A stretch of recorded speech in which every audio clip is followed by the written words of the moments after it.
Let me start with the health care bill. Mitch McConnell saying now he plans to release a new bill on Thursday. How closely are you following this, and how important is an incremental change like keeping these taxes in place? I think I follow it very closely because I think it's a very important issue for the United States, and I think, frankly, that the bill is wrong-headed. I think we're moving money around. It's not a health care reform bill. It's a health care payment bill. And I think we really need to get to the root cause of the problem, which is the increasing cost of health care. And I think if this bill fails, then we'll have a vacuum, and we can come back and hopefully have a bipartisan approach to what the real problem is. And if you look at it, there's two segments that you need to deal with. You need to deal with how you can reduce the cost of looking after people who are sick and do it more efficiently.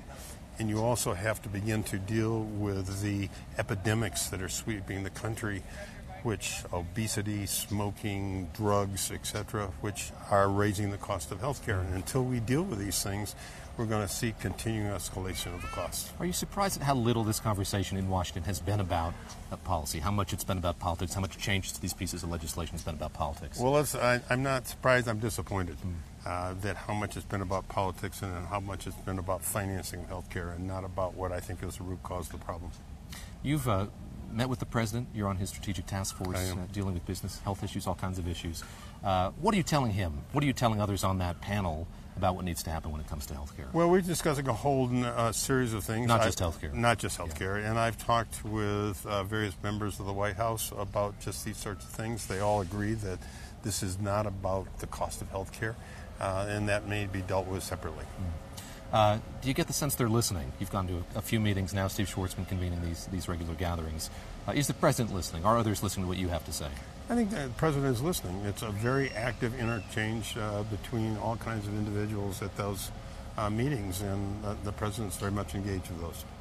I think about the process itself and what the president's had to say about the process. You heard this week a little change in rhetoric, saying he wished there'd been just a straight repeal of the Affordable Care Act. How much is that derailing this whole process, do you think? How heated the rhetoric's become? Well, I think the rhetoric has been way too political.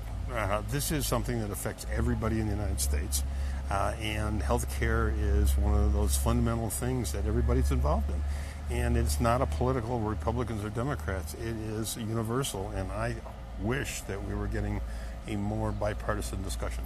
Is the Affordable Care Act in crisis? Do you agree with what he and others say, that when you look at that law, passed by the Democratic Congress, that is something that's in bad shape or in a crisis shape right now? Well, I don't see it in crisis. I mean, we're looking after a lot of people who were not looked after before. I mean, the bill started out to do three things. It started out to increase coverage, which it did.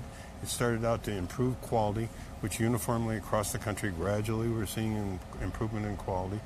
And third, it to decrease cost. Now, for a long period of time, the inflation rate of health care came down. Now it's starting to go back up again, and I think that's the real root of the problem. What are your conversations like? You talk to politicians a lot. I imagine you talk to insurers, executives in the healthcare space as well. What are they saying to you about the state of healthcare in this country today? Can you be sympathetic to when an insurer pulls out of a marketplace, say? Well, I think everybody really has good intentions. I just don't I think they're started down the wrong road.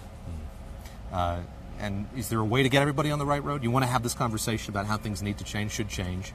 How do you get that conversation to happen? Well, I think, first of all, I think the bill has to fail. And I think it will fail. And then I think we need to go back and address what the problems are. When you look at how these pieces of legislation have been written compared to how the old legislation, the Affordable Care Act, was written, how different is it? How different is the process this time around? Well, the process has not been nearly as transparent as it was previously.